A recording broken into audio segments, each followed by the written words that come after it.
بسم الله الرحمن الرحيم تبارك الذي بيده الملك وهو على كل شيء قدير الذي خلق الموت والحياة ليبلوكم أيكم أحسن عملا وهو العزيز الغفور الذي خلق 7 سماوات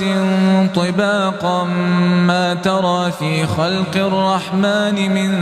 تفاوت فارجع البصر هل ترى من فطور ثم ارجع البصر كرتين ينقلب إليك البصر خاسئا وهو حسير ولقد زينا السماء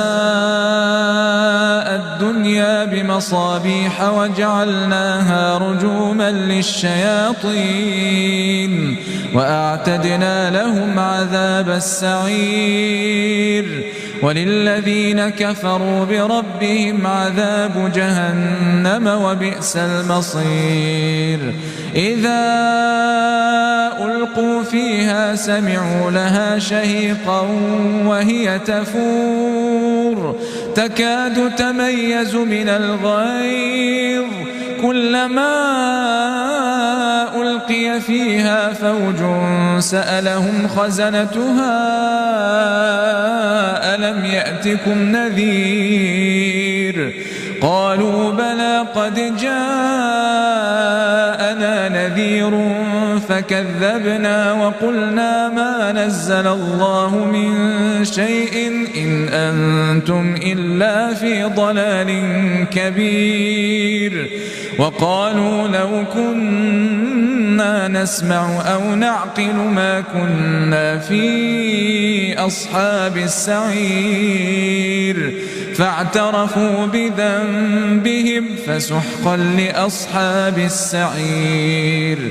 إن الذين يخشون ربهم بالغيب لهم مغفرة وأجر كبير وأسروا قولكم أو اجهروا به إنه عليم بذات الصدور ألا يعلم من خلق وهو اللطيف الخبير هو الذي جعل لكم الأرض ذلولا فامشوا في مناكبها وكلوا من رزقه وإليه النشور أأمنتم من في السماء أن يخسف بكم الأرض فإذا هي تمور أم أمنتم من في السماء أن يرسل عليكم حاصبا فستعلمون كيف نذير ولقد كذب الذين من قبلهم فكيف كان نكير أولم يروا إلى الطير فوقهم صافات ويقبضن ما يمسكهن إلا الرحمن إنه بكل شيء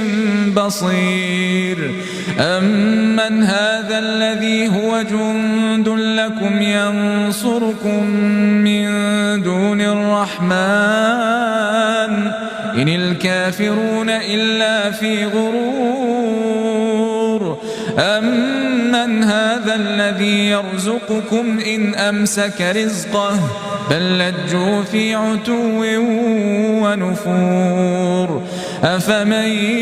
يمشي مكبا على وجهه أهدى أمن يمشي سويا على صراط مستقيم قل هو الذي أنشأكم وجعل لكم السمع والأبصار والأفئدة قليلا ما تشكرون قل هو الذي ذرأكم في الأرض وإليه تحشرون ويقولون متى هذا الوعد إن كنتم صادقين قل إنما العلم عند الله وإنما نذير مبين